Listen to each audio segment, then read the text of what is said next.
Thank you, everyone, for coming out to celebrate the distinguished life of Dr. David West. I am Lisa Cooper, and I had the honor to work alongside Dr. West. And yes, Paul Abadi, his first name is Doctor.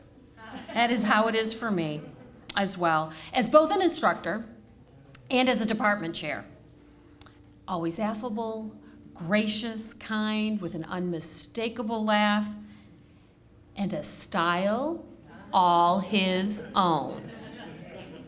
Maya Angelou once wrote, "I've learned that people will forget what you said. People will forget what you did, but people will never forget how you made them feel." And I think we can all agree Dr. West made us feel happy, unburdened, lighter, and special. Very, very special. So when thinking of the readings I would share, I did go to the vault of Sigmund Freud. Now, actually in his vault is some more frightening types of things that perhaps aren't as appropriate for a moment of reverence, but there are some snapshots and snippets, and clearly that was, if you think Sigmund Freud, you also probably have an image of Dr. West that pops up adjacent. So I've selected a few. When we think of the words, and as an instructor, words have a magical power. They can bring either the greatest happiness or deepest despair. They can transfer knowledge from teacher to student. Words enable the orator to sway his audience and dictate its decisions. Words are capable of arousing the strongest emotions and prompting all men's actions. Or, in small matters, trust the mind. In large ones, the heart. Or, the voice of the intellect is a soft one, but it does not rest until it has gained a hearing. Ultimately, after endless rebuffs, it succeeds. This is one of the few points in which one may be optimistic about the future of mankind. And finally, the dream is the liberation of the spirit from the pressure of external nature, a detachment of the soul from the fetters of matter. Dr. West's spirit is now fully free of those fetters of matter. And I know that he still lives in our hearts, and perhaps our dreams. So I've invited a few folks to share some words of remembrance. I will introduce them all as a group and a team. They often seemed like a group and a team anyway. And then I'll allow them to share, and then the next person can share. So we'll hear from Dr. J. Peacock. I know ours next door where Dr. West visited. And many a story and laughter came through our very thin walls. Following with Mike Latham, who was department chair and a very dear friend to Dr. West, and definitely helped him even after Nash and in his final days. And finally, Bill O'Boyle, a farmer? No, you are not a farmer, Bill.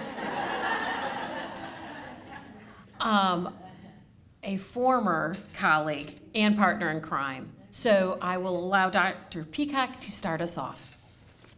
Well, I know this might sound a little weird, but you're used to that from me. But my 3 decades of memories of David West are bookended by images of him reading in bed. Back in the fall of 1992, when I'd only been here a few weeks, David and I roomed together at the,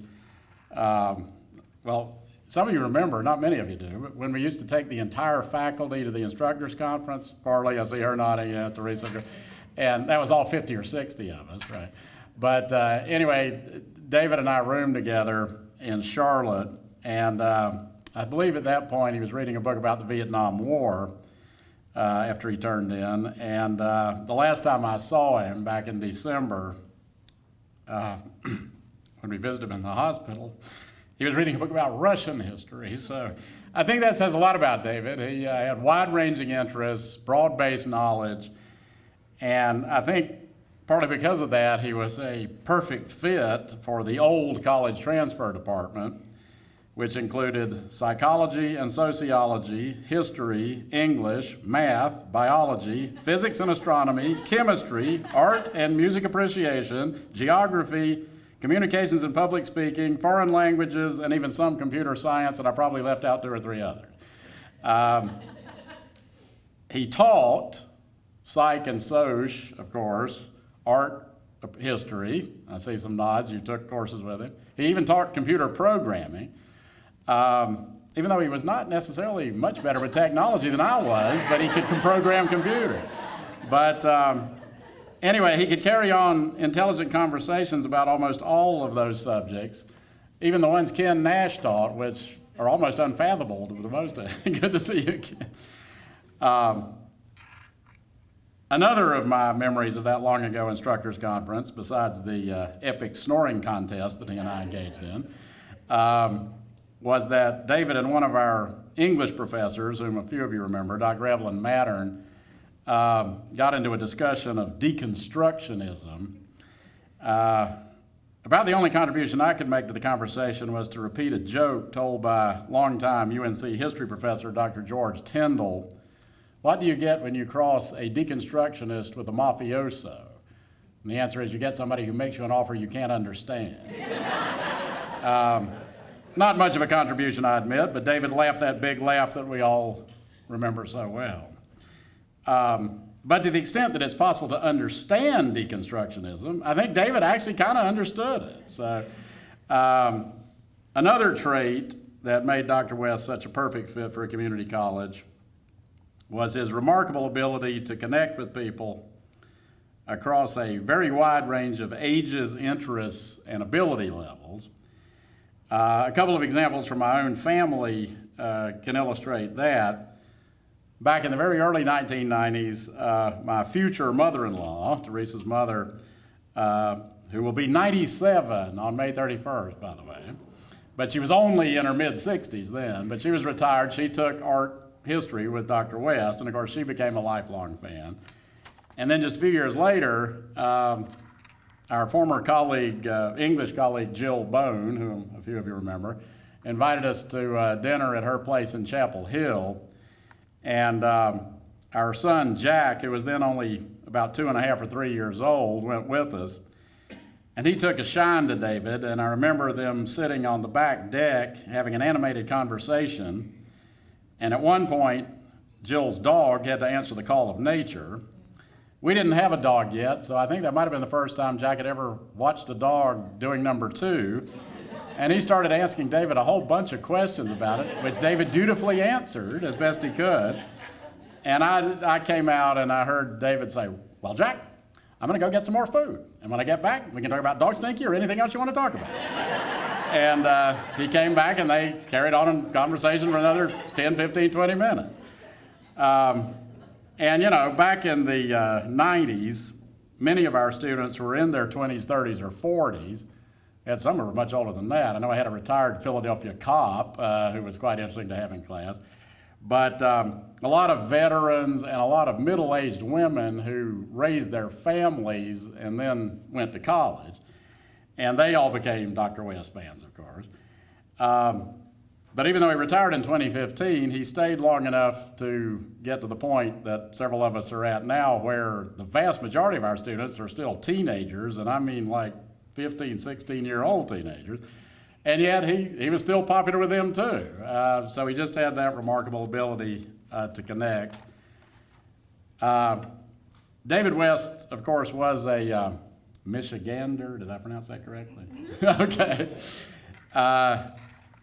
He followed the NFL, but not the Lions so much, probably because it's easy to remember how long it's been since the Lions won the NFL championship, because it was the year I was born, so 64 years, yeah.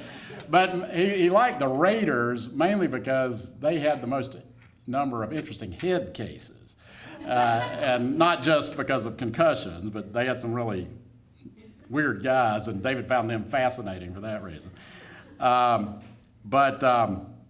For someone who spent roughly half his life, I guess, in Michigan, David West left an enormous imprint on Nash County, North Carolina. And in fact, if we could do an impact study on how many Nash County lives David West impacted in a positive way, it would have to be in the tens of thousands, or many thousands anyway, directly or indirectly.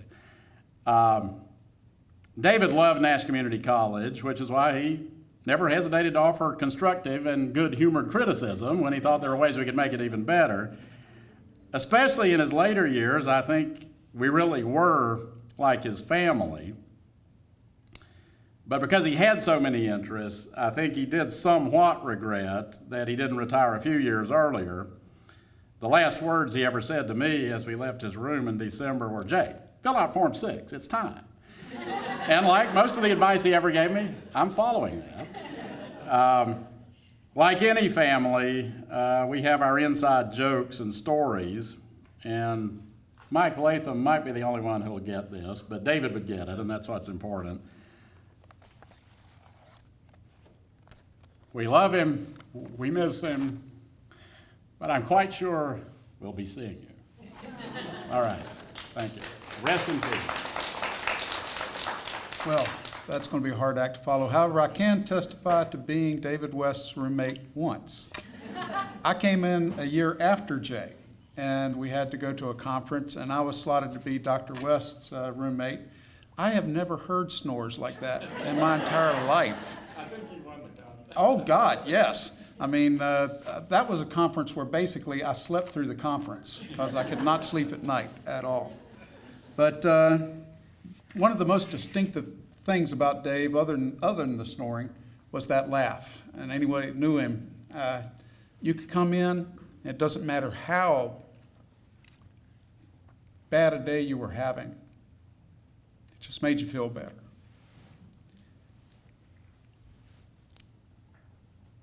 There's so many things you can say about Dave, some of which I won't in this venue. Those of you that know him know there's so many really great stories, which we'll be glad to share with you somewhere where there's not a camera, so things along those lines. But he was a great teacher. I think he was the greatest teacher I've ever known. He had literally generations of adoring students. I was astounded just by so many people that reached out after his death.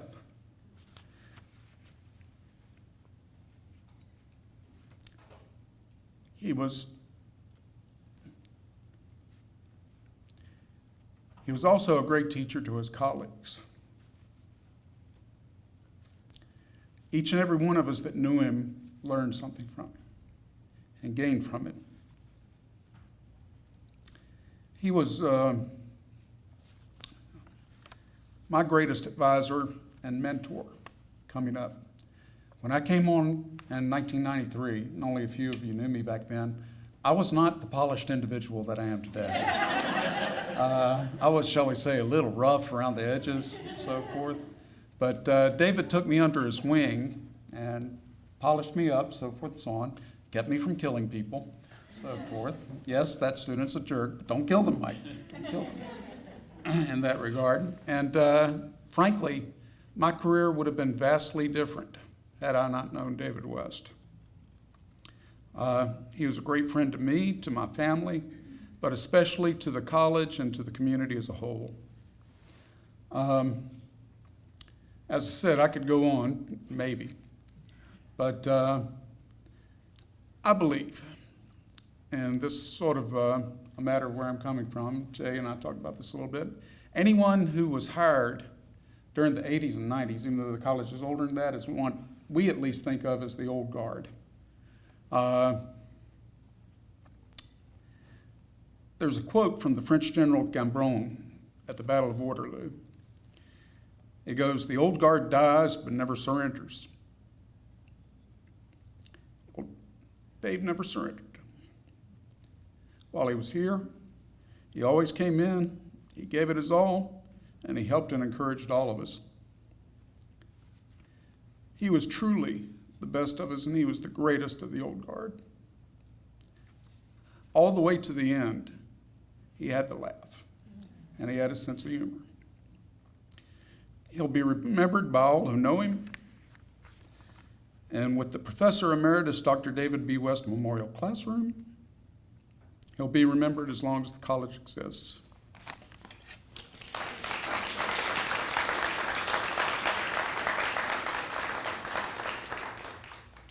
Hi, I'm Bill O'Boyle, for those of you who don't know me.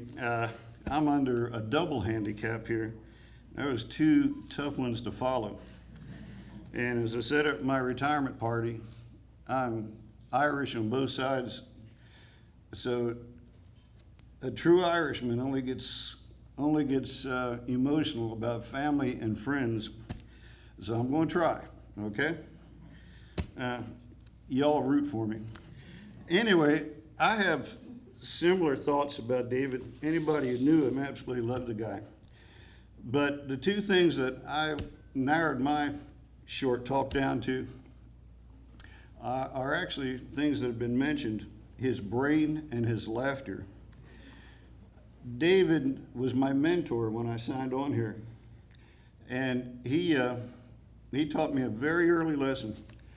That little walkway on here didn't exist at the time. We didn't have a covered patio and all of that. That was all brick. This was a separate building when I signed on. And David had some ways of expressing things. And those of you who knew him knew that to get your attention, he'd say something like, "Now, Bill," or "Now, David." "David, pay attention. Bill, you don't go down there." "Where, David?"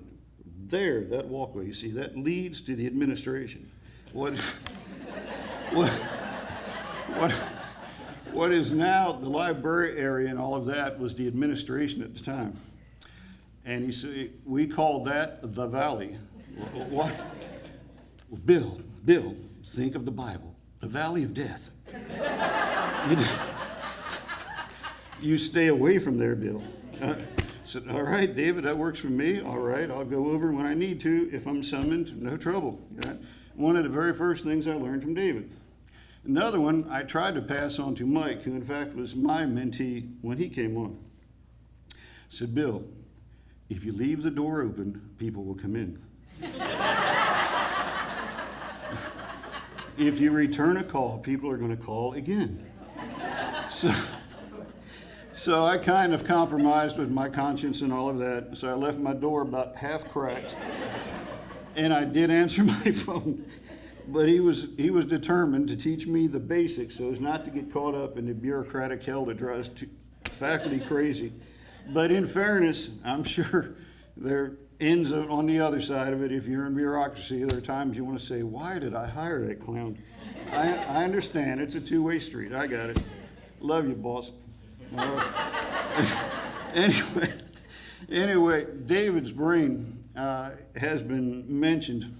Well, as I say, with the old school crowd, this guy taught philosophy, psychology, sociology, art history, computer science.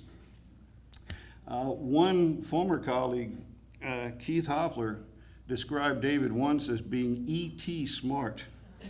E.T. And I didn't, I got the metaphor. Heck, my background is English, so I figured I knew what was going on. Little did I know. Those of you in physics, art, or chemistry may understand this. I'm still working on it myself. But what he asked me to do one day was proof a paper he was going to submit in one of his art history classes at Chapel Hill. And I was going through it and following, and then he got to these mathematical formulas with exponents and bases, base 2 and exponent 3, and he somehow or other worked us all into the pattern for the correct color combination in a Renaissance artist's work. I mean, now that is E.T. smart. When you can combine art and math, man, you are one smart cookie, all right? Some of us actually would just kind of do this when David would start expounding on something, because honest to God, it was like attending a lecture free. The guy was beyond bright, but he never lost that earthiness, that David quality that made people love him. And as Mike and Jay and several of you have noted, you could be having a lousy day. I said, if I look at one more narrative where people don't know how to use the word you in a composition,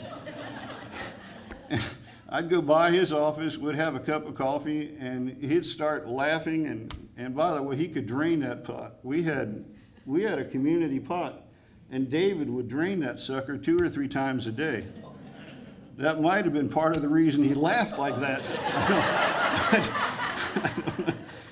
Anyway, his laughter was the greatest thing. I mean, you can almost hear it. If you just stay really quiet, you can probably picture David and picture a time when he really picked you up. You didn't go in and say, Doc, I need some counseling, but man, you left feeling some counseling. One of the things that endeared him to everybody was his lovable sloppiness. Angela, honey, I don't know how you did it. I really don't. David had stuff piled. I mean, just piled. And the darn thing was, if he needed something, a student came in for a conference, he goes, oh yes, here it is. Nobody else would have ever found it, but he knew exactly where he had put that sucker. Again, David's brain, absolutely phenomenal. I'm going to close with something he told me, and something that reveals his laughter too. He liked to play mind games. I don't know if you knew it. Mike used to call them the Jedi mind tricks, because he would pull them. And after we got to know each other, he tried to convince me that I was a split personality. So, well, you see, Bill, it's your sense of humor. I picked up on that right away. Your sense of humor, Bill, is a form of aggression. There are actually 2 Bills, you see. There's good Bill and there's evil Bill. Now, good Bill doesn't know about evil Bill, but evil Bill knows about good Bill. And when somebody pisses good Bill off, evil Bill comes out.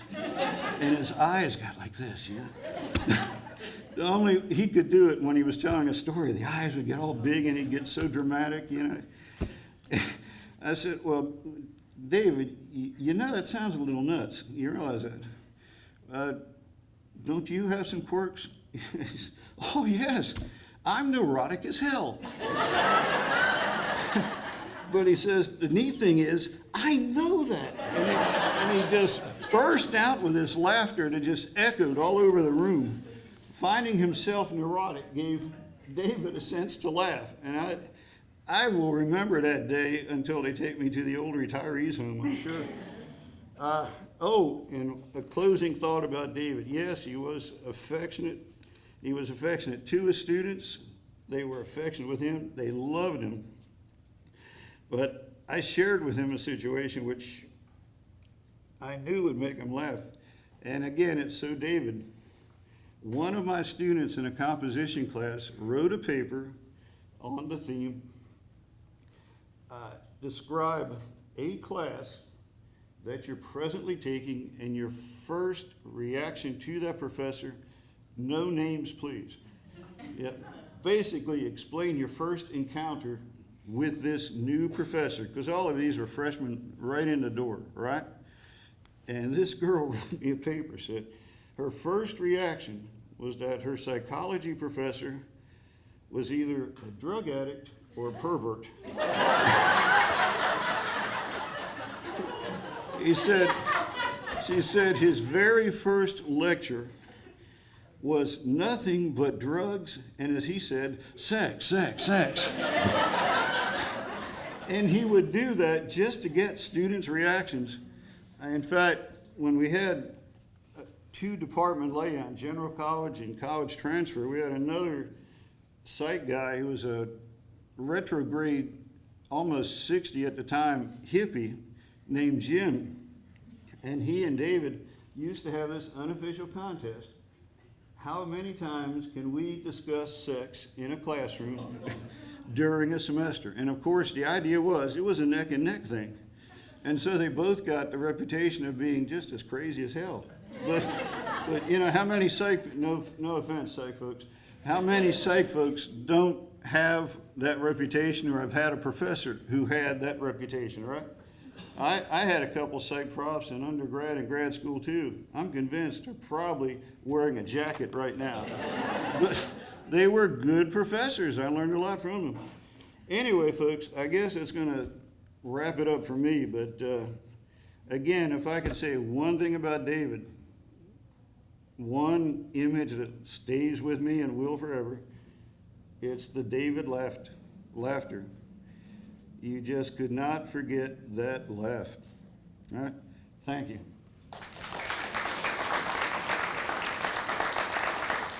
So thank you, Jay, Mike, Good Bill. Those are some wonderful stories and heartfelt remarks. Yes, the laugh. So I'm going to say my aside. He came to every play, and it was the best, because then the audience knew that they were having seen the best show that could ever be seen, because he would laugh and laugh and laugh, and you didn't miss it. But before we close, I want to invite everyone to the unveiling of the Professor Emeritus, Dr. David B. West Memorial Classroom, for some light refreshments and opportunity for more sharing and fellowship. The classroom is on the second floor of D Building, 4216. And for us to close, I want to call up another dear friend, former colleague Lori Sherrick, who taught religion and philosophy, and to close our service with the benediction. Lori. As we depart from this holy place where we have celebrated the life of a dear man, we ask for your benediction to rest on us this day. May we pause today, look back over our shoulder, and remember the way God has been good to us. For God and for us has kept his word. May you look ahead in faith with expectation as you get a sense of the world God created you to claim. May faith rise up within you as you explore the world around you. And may you embrace a renewed resolve to walk with the one who loves you. Thank you.